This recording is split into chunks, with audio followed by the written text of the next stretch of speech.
4 cwestiwn syml, dim ond am newid yn yr hafaliad. Newid momentum.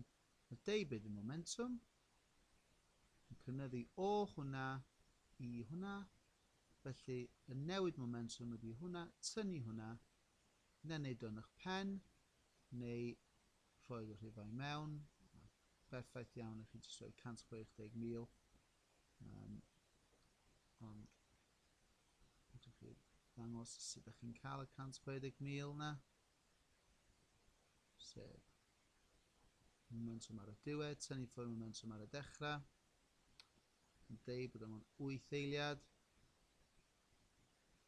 160,000 rhannu fo 8, neu jyst yn gwneud 20,000. 2 farc syml. A dyna ddiwedd 4